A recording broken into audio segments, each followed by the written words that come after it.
जो भी स्टूडेंट इस चैनल पे नए हो, चैनल को सब्सक्राइब कर लो, इससे तुम्हें आने वाले सारे वीडियो का नोटिफिकेशन मिलते रहेगा। तो चलो आज का सेशन स्टार्ट करते हैं। एक्सरसाइज 4.5 का फर्स्ट क्वेश्चन है,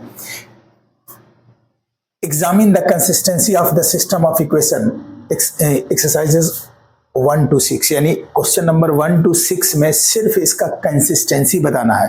कंसिस्टेंसी मीन्स कि ये कंसिस्टेंस है या इनकंसिस्टेंट है। तो इसके लिए कंसिस्टेंट कौन होगा, कौन सा इक्वेशन कंसिस्टेंट होगा और कौन सा इक्वेशन इनकंसिस्टेंट होगा।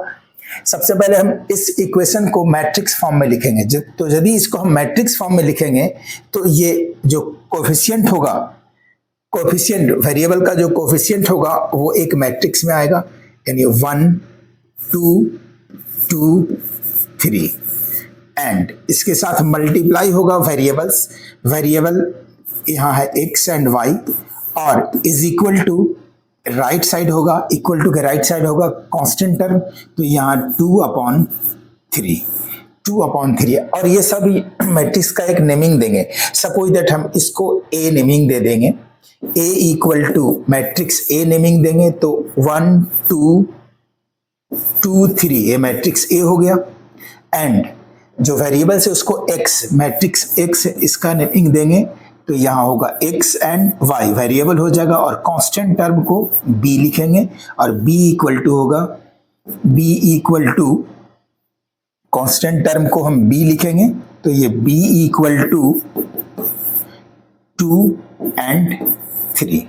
और इस इक्वेशन को हम लिख सकते हैं ax, क्योंकि ये दोनों मल्टीप्लाई फॉर्म में है तो इसके इक्वेशन को लिखेंगे ax इक्वल टू b।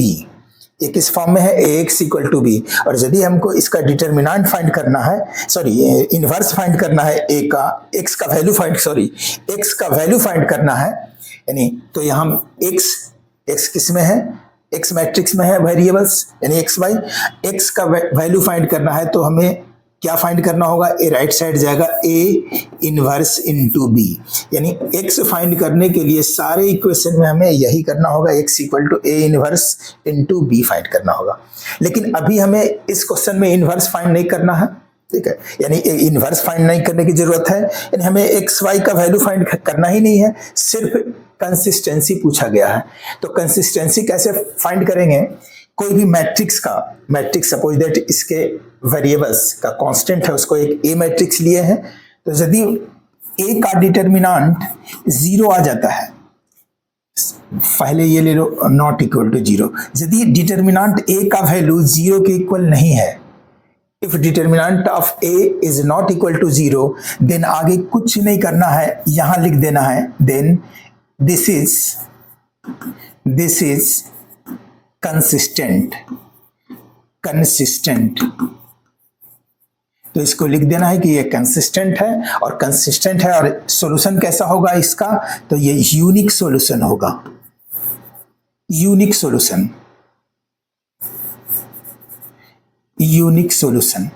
ये कंसिस्टेंट होगा और यूनिक सॉल्यूशन होगा। लेकिन यदि कोई कंडीशन में, यानी कोई भी क्वेश्चन में a determinant of a equal to 0 आ जाए, ठीक है, डिटर्मिनेंट ऑफ a का वैल्यू यदि 0 आ जाए तो इसमें 2 कंडीशन हो सकता है, यानी 2 चेक करना होगा हमें। फर्स्ट कि यदि 0 आ जाएगा, यदि डिटर्मिनेंट a का वैल्यू 0 नहीं आ रहा है तो आगे कुछ वर्क करने की जरूरत नहीं है, यानी कोई कैलकुलेशन करने की जरूरत नहीं है, वहां लिख देंगे कंसिस्टेंट और इसका यूनिक सॉल्यूशन होगा। लेकिन यदि किसी क्वेश्चन में, यानी किसी कंडीशन में डिटर्मिनेंट ऑफ a का वैल्यू 0 आ जाए, तब वहां 2 कंडीशन उससे हो सकता है। एक क्या फाइंड करना होगा हमें, adjoint of a into b। यदि डिटर्मिनेंट a का वैल्यू 0 आएगा तब हमें फाइंड करना है adjoint of a into b, और यदि इसका वैल्यू 0 नहीं आ रहा है तो लिख देंगे यहाँ inconsistent. Therefore this is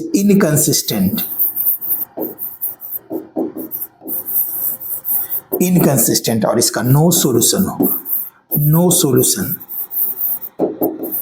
solution. और दूसरा कंडीशन है कि यदि adjoint of a into B का वैल्यू 0 आ रहा है, यानी adjoint of a into b is equal to 0, यहाँ is equal to 0, therefore this is, यानी this system may be consistent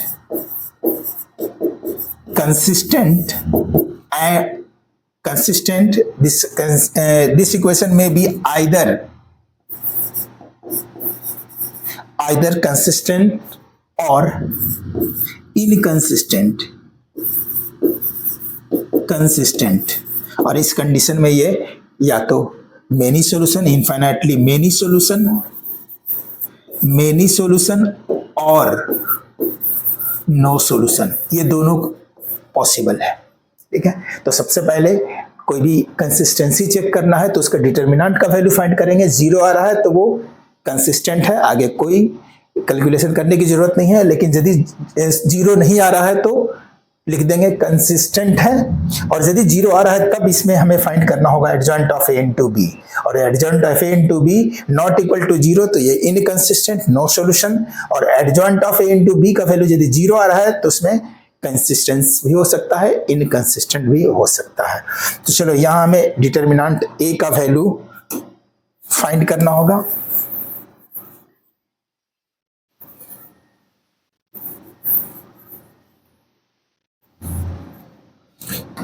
सबसे पहले ये जानना है कि इस इक्वेशन को हम मैट्रिक्स फॉर्म में ऐसे लिखेंगे ax इक्वल टू बी के फॉर्म में, और यदि हमें x का वैल्यू फाइंड करना है, इसमें सॉल्व करना है तो x सॉल्व करना होगा x का वैल्यू, और x का वैल्यू होगा a इनवर्स इंटू बी से हमें मिलेगा। तो यहाँ इनकंसिस्टेंसी चेक करना है तो सबसे पहले डिटर्मिनेंट फाइंड करेंगे, और इसका डिटर्मिनेंट होगा 3 इंटू 1, 3 माइनस 4 इक्वल टू -1, और ये 0 के इक्वल नहीं है। जब 0 के इक्वल नहीं है तो आगे कुछ करना ही नहीं है, यहाँ लिख देंगे दिस इज कंसिस्टेंट, और ये कैसा होगा, यूनिक सॉल्यूशन। इसका सॉल्यूशन होगा यूनिक सॉल्यूशन। तो ये फर्स्ट क्वेश्चन सॉल्व हुआ, यानी कंसिस्टेंट है। नेक्स्ट क्वेश्चन, इसमें भी उसी फॉर्म में लिखेंगे। सबसे पहले मैट्रिक्स फॉर्म में लिखेंगे तो यहाँ 2 -1 1 and 1 xy is equal to 5 and 4। यहाँ a क्या है, a equal to matrix 2 -1 1 and 1, 2 -1 1 and 1। ठीक है, एंड x क्या है, यहाँ x का वैल्यू वेरिएबल होगा xy, and b equal to क्या है, b का वैल्यू है x इक्वल टू ये है, b equal to constant term यानी 5 and 4। सबसे पहले हमें डिटर्मिनेंट ऑफ a फाइंड करना है। Therefore determinant of a equal to diagonally multiply 2 into 1 2 minus और -1 यानी 2 + 1, 2 + 1 इक्वल टू 3। ये भी 0 के इक्वल नहीं है, not equal to 0। Therefore this is, जब 0 के इक्वल नहीं है तो वो होगा कंसिस्टेंट,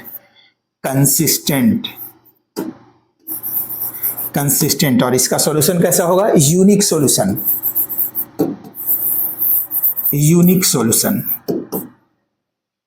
नेक्स्ट क्वेश्चन,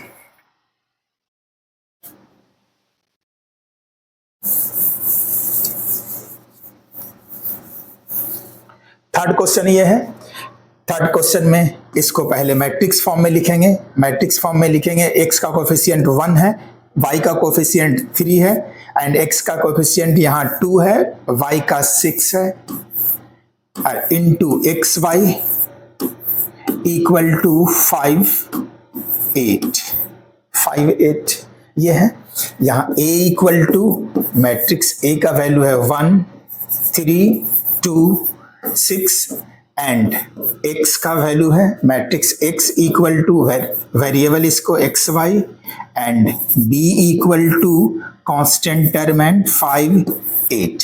सबसे पहले डिटर्मिनेंट का वैल्यू फाइंड करेंगे। Therefore determinant of a equal to 6 × 1 = 6 -3 × 2 = 6 6 - 6 equal to 0। यहाँ डिटर्मिनेंट का वैल्यू 0 आ रहा है तो क्या बताए थे कि जब डिटरमिनेंट का वैल्यू 0 आए तो हमें दो कंडीशन चेक करना है, एक adjoint of A into B भी फाइंड करना होगा अब, ठीक है, क्योंकि डिटरमिनेंट का ए का वैल्यू यहाँ 0 आ गए तो हमें चेक करना है यानी फाइंड करना है adjoint of A into B. Therefore adjoint of ए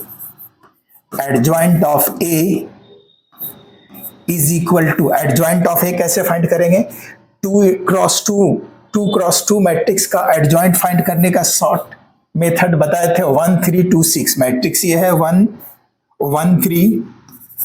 3 2 6, ये मैट्रिक्स है 1 3 2 6। इसका एडजॉइंट फाइंड करना है तो इसके डायगोनली एलिमेंट्स को रिप्लेस कर देंगे यानी चेंज कर देंगे प्लेस।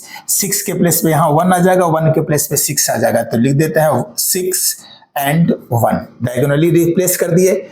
और इस एलिमेंट्स का सिर्फ साइन चेंज कर देना है यानी साइन अपोजिट कर देना है, यहाँ +2 है तो -2 कर देंगे, यहाँ +3 है यहाँ -3 कर देंगे, और ये हो गया एडजॉइंट का वैल्यू, एडजॉइंट ऑफ ए आ गया। हमें क्या फाइंड करना है, adjoint of A into B, adjoint of A into B. Therefore adjoint of A into B, adjoint of A का वैल्यू है 6 -3 -2 एंड 1, ये एडजॉइंट ऑफ ए का वैल्यू है इंटू बी, इसमें बी मल्टीप्लाई होगा, बी का वैल्यू है 5 and 8, तो यहाँ 5 and 8 मल्टीप्लाई करेंगे तो ये मल्टीप्लाई करेंगे 6 5 जा 30 माइनस 8 3 जा 24 एंड 5 2 जा 10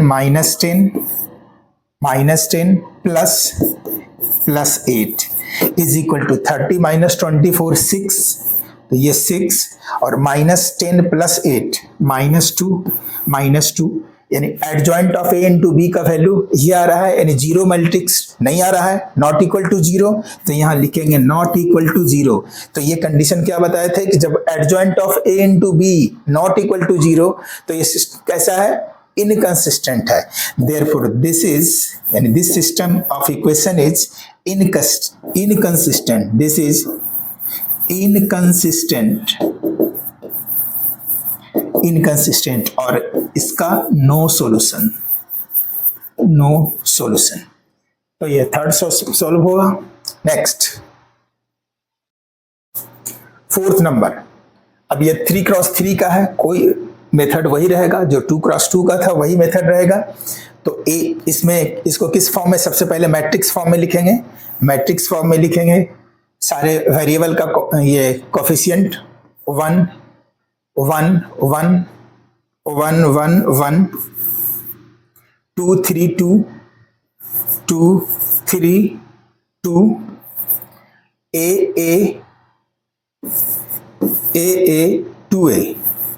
2a और ये होगा, यहां वेरिएबल लिखेंगे, वेरिएबल यहां है x y z equal to right side constant term 1 2 4, यहाँ a मैट्रिक्स a क्या है 1 1 1 1 1 1 2 3 2 3 2 2 3 2 a एंड 2a, ये है मैट्रिक्स से x का वैल्यू यहाँ गिवन है x y z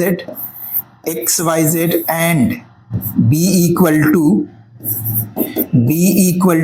1 2 4 1 2 एंड 4। सबसे पहले डिटर्मिनेंट ऑफ a का वैल्यू फाइंड करेंगे। Therefore determinant of a is equal to a का डिटर्मिनेंट, फर्स्ट में 1 रो और कॉलम कैंसिल, फर्स्ट यानी 1 इंटू रो और कॉलम कैंसिल, 3 2 जा 6a -2a, 3 2 जा 6a -2a, यहाँ 6a -2a, बीच का साइन माइनस होता है -1, यहाँ रो और कॉलम कैंसिल, 2 2 जा 4a -2a, 4a -2a, last का साइन प्लस होता है 1 इंटू रो और column cancel, 2a -3a, 1 into 2a -3a is equal to 6a -2a, 4a होगा, minus 4a -2a, 4a minus 2a 2a 2a and 2a minus 3a minus a equal to 4a minus 2a minus a minus 3a equal to a। ये not equal to 0 है, क्योंकि हम यदि 0 रखते हैं तो a 0, ये भी 0 हो जाएगा, ये 0 और ये 0, तो ये पूरा थर्ड रो ही 0 हो जाएगा, इसलिए 0 a का वैल्यू 0 पॉसिबल नहीं है, यानी a नॉट इक्वल टू 0 होगा। और जब डिटर्मिनेंट का वैल्यू 0 के इक्वल नहीं है तो वो कंसिस्टेंट होगा। देयरफॉर दिस इज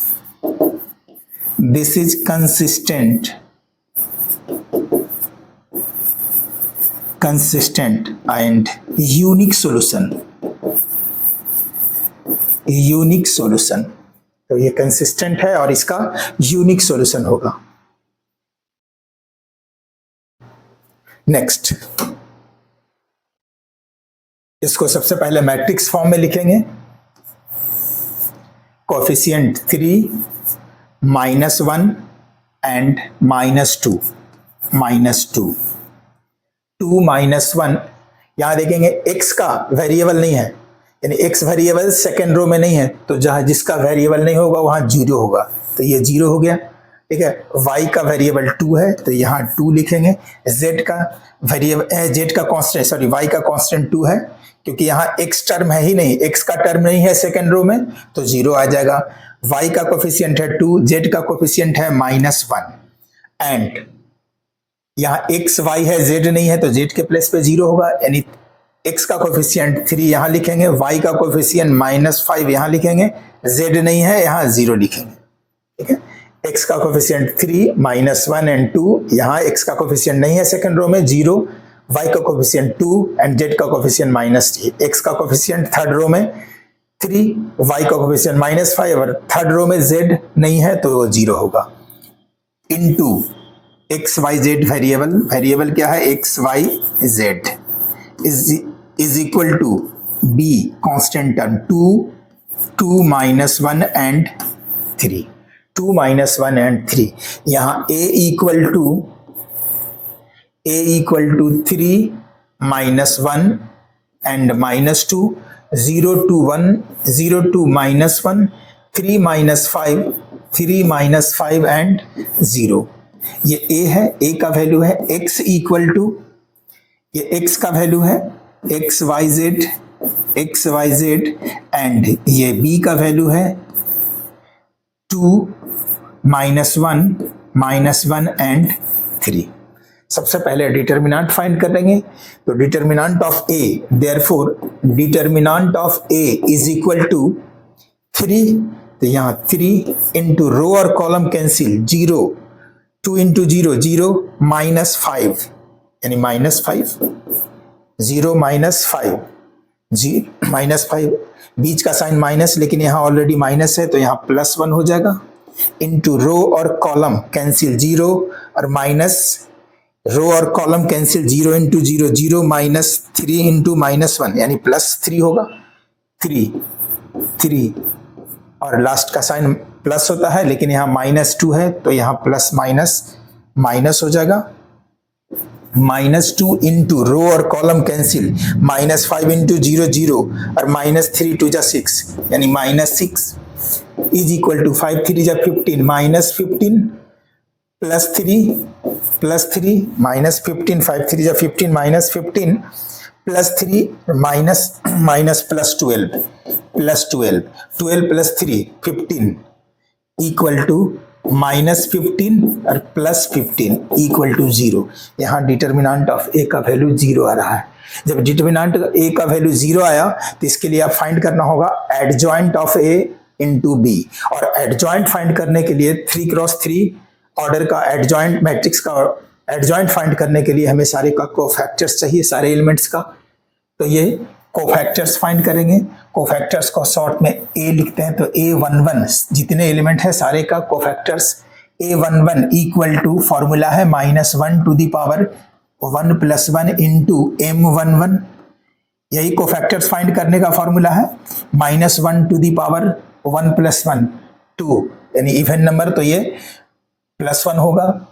और m11 यहाँ M11 कैसे फाइंड होगा? रो और column cancel, row column cancel, 2 into zero, 2 into zero, zero minus 5, यानी 0 माइनस 5 माइनस 5, तो यहाँ हो जाएगा -5, A11 -5, यानी 1 इंटू -5, यहाँ तो इसका वैल्यू 1 आएगा, 1 into -5 equal to -5, A12 equal to 1 to -1 to the power -1 to the power 1 plus 2, ये पावर में ये दोनों ऐड हो जाता है 1 प्लस 2, और into M12 means minor 12 equal to -1 का पावर यहाँ और हो गया तो ये -1 होगा, -1 इंटू M12 यहाँ है, M12 के लिए ये है यहाँ। अब ये रो और कॉलम कैंसिल, रो और कॉलम कैंसिल बच जाएगा यहाँ, रो कॉलम कैंसिल 0, M12 इसके लिए है तो ये इसके अकॉर्डिंग रो और कॉलम कैंसिल, 0 -1 3 0, यानी 0 -1 3 0, 0 इंटू 0 0 और माइनस माइनस प्लस 3, तो यहाँ 3 इक्वल टू -3, क्योंकि -1 into 3 -3। Next A13 equal to -1 to the power 1 plus 3 into M13 equal to -1 to the power 4, odd number 1 होगा, 1 इंटू M13 इसके लिए है, इस एलिमेंट्स का माइनस फाइंड करेंगे तो रो कॉलम कैंसिल, 0 2 3 -5, 0 2 3 -5 ऐसा होगा, 5 इंटू 0 0 और -3 2 जा 6, -6 इक्वल टू -6 होगा। A21 equal to -1 to the power 2 plus 1 into M21 -1 to the power 2 plus 1 3, यानी इवन ऑड नंबर है तो यहाँ -1 होगा, इंटू M21 यहाँ है, इसके अकॉर्डिंग रो और column cancel, row column cancel, -1 -2 -5 0, -1 -2 -5 0, -1 -2 -5 and 0 यहाँ होगा। 21 के लिए रो और कॉलम कैंसिल, -1 -2 -5 0, 0 इंटू -1 0, 0 -5 2 जा 10, 0 -10 तो -10, यहाँ -10 और -10 into -1 equal to +10। A21 find कर लिए, A22 equal to -1 to the power 2 plus 2 into M22 equal to -1 to the power 4 है तो ये +1 वैल्यू आएगा, इंटू 1 इंटू M22 के लिए यहाँ है ये, तो इसके अकॉर्डिंग रो और कॉलम कैंसिल, 3 -2 3 0, 3 -2 3 0, 3 -2 3 0, ये 0 और -3 2 जा 6, यानी माइनस माइनस प्लस 6 होगा, 3 2 जा 6, 1 इंटू 6 इक्वल टू 6। A21 आ गया, A22 फाइंड करेंगे, A22 हो गया 23, A23 equal to -1 to the power 2 plus 3 into M23 equal to -1 to the power 2 plus 3 5, तो ये -1 रहेगा, into M23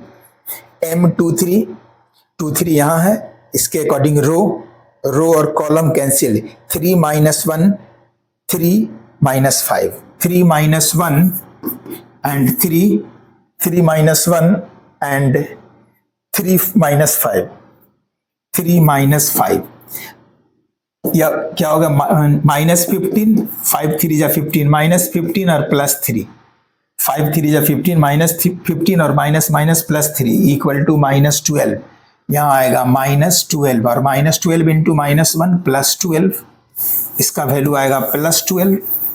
next A31 equal to -1 to the power 3 plus 1 into M31 -1 to the power 3 plus 1 4, तो ये 1 हो जाएगा। M31 के लिए यहाँ है ये एलिमेंट्स के according row column cancel, -1 -2 2 -1, -1 -2 2 and -1, ठीक है। -1 -2 2 एंड -1 1 1 जा 1 और +2 2 जा 4 -1 -1 +1 और माइनस माइनस प्लस 2 2 जा 4 equal to 5 into 5 equal to 5 आएगा।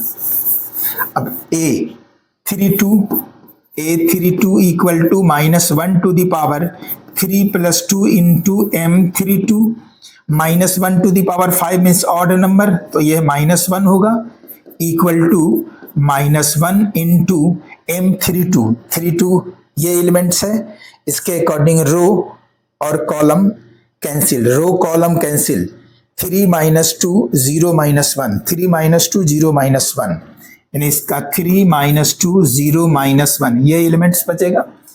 3 इंटू -1 -3 -0 -3 -0 इक्वल टू -3 ये -3 होगा यानी -3 और -3 इंटू -1 यानी +3 होगा +3। अब A33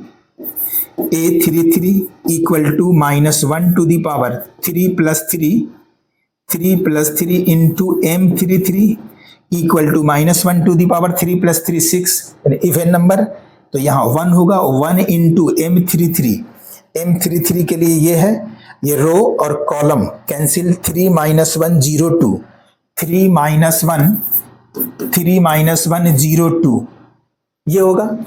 अब 3 2 जा 6 -0 equal to 6 1 into 6 equal to 6। अब adjoint of A therefore adjoint of A is equal to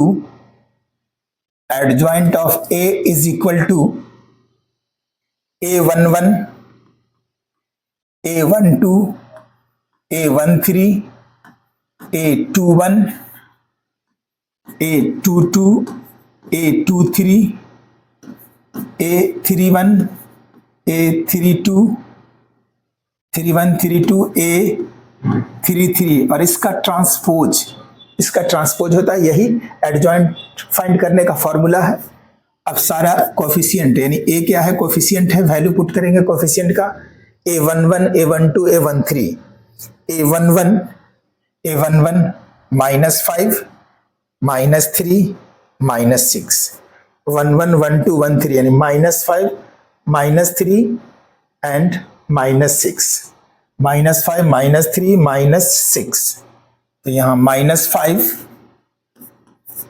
-3 -6 ये हो गया -5 -3 -6 A21 10 6 10 6 एंड 12 2 1 2 2 2 3 2 1 है 10 2 2 6 एंड 2 3 12 10 6 12, तो यहाँ लिखेंगे 10 6 एंड 12 एंड 3 1 3 2 3 3 5 3 एंड 6 5 3 6 या A31 5 A32 3 A33 6 यानी 5 3 एंड 6 5 3 एंड 6 और इसका ट्रांसपोज लिखेंगे इक्वल टू, जब ट्रांसपोज फाइंड करेंगे तो ये सारा रो का एलिमेंट कॉलम में शिफ्ट हो जाएगा, तो ये फर्स्ट रो था फर्स्ट कॉलम में लिख देंगे -5 -3 6 -5 -3 एंड -6 10 6 12 10 6 एंड 12 10 6 12 5 3 6 5 3 6 ये वैल्यू हो गया एडजॉइंट ऑफ ए का। अब फाइंड करना है adjoint of A into B, adjoint of A into B, therefore adjoint of A into B equal to adjoint of A का वैल्यू अभी यहाँ लाया -5 10 एंड 5 -5 10 5 -3 -3 6 3 -3 6 3 -6 12 एंड 6 इंटू बी और बी का वैल्यू यहाँ है, बी कोफिशिएंट को कहते हैं 2 - 1 3 2 - 1 3 2 - 1 एंड 3 2 - 1 एंड 3। अब इसको मल्टीप्लाई करेंगे 5 3 जा 15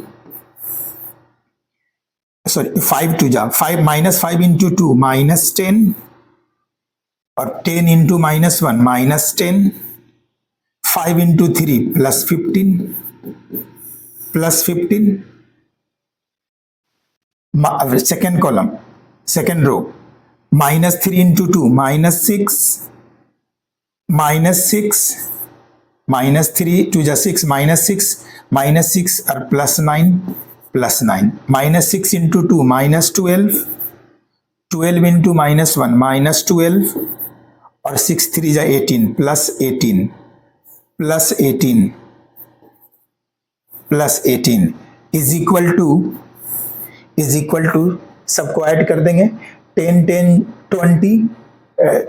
20 यानी माइनस 20 और plus 15 minus 5 6 6 12 minus 12 plus 9 minus 3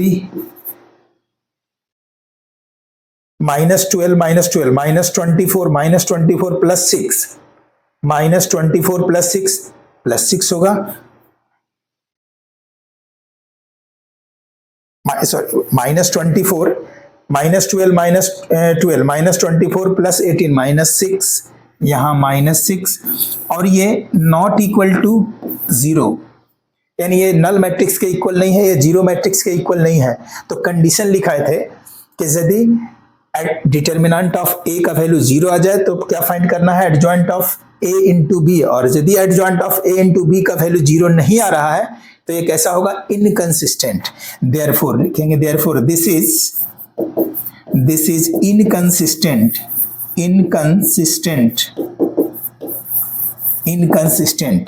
ये इनकंसिस्टेंट है और इसका नो सॉल्यूशन, यानी इसका no solution, it has no solution. तो ये सॉल्व हुआ question number 5। Next question number 6, इसको पहले मैट्रिक्स फॉर्म में लिखेंगे। तो मैट्रिक्स फॉर्म में लिखने के लिए एक्स वाई जेड सारे का कोएफिशिएंट लिखेंगे। 5 माइनस 1, वाई का कोएफिशिएंट माइनस 1, जेड का 4, यहाँ सेकेंड रो में एक्स का 2, वाई का 3 और जेड का 5, 2 3 5 minus 2 and 6 into X Y and Z is equal to B, और B constant term 5 2 and minus 1।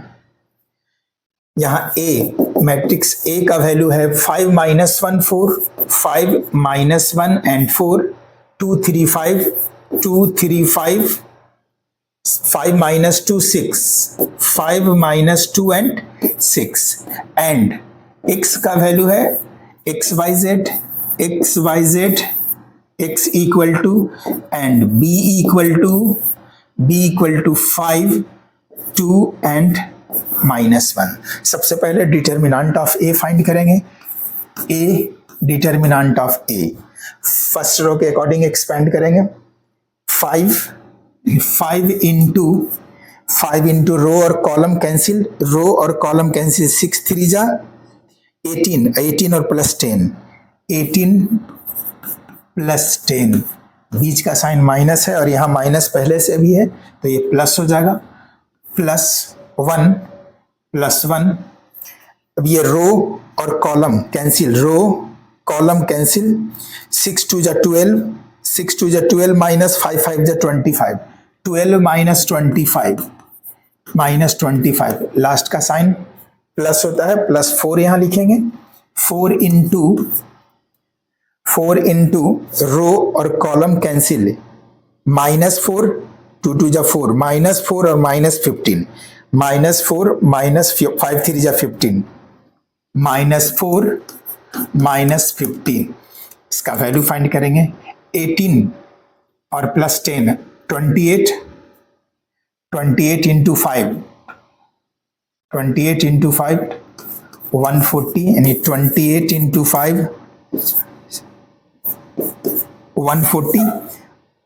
12 minus 25 minus 13, तो यह minus 13 into 1 minus 13, minus 15 minus 4 minus 19 और माइनस 19 इंटू प्लस 4 माइनस 76।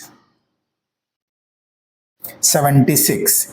अब ये 140 माइनस 76 यानी 639718 89 माइनस 140 से 89 minus होगा equal to 10 minus 9 1 13 minus 8 8 5 13 यानी 51 आया। 51 क्या है? नॉट इक्वल टू 0, यहां 0 नहीं आ रहा है। ठीक है, तो डिटर्मिनेंट का वैल्यू यदि 0 नहीं आ रहा है तो एक ऐसा है कंसिस्टेंट है, देयरफॉर दिस इज कंसिस्टेंट। और इसका कैसा सॉल्यूशन है? Unique solution. तो क्वेश्चन नंबर 1 से क्वेश्चन नंबर 6 तक कंसिस्टेंसी फाइंड करना था और ये 1 to 6 सॉल्व हुआ। आज का सेशन में इतना ही, मिलते हैं नेक्स्ट सेशन में नेक्स्ट क्वेश्चन के साथ। Thank you.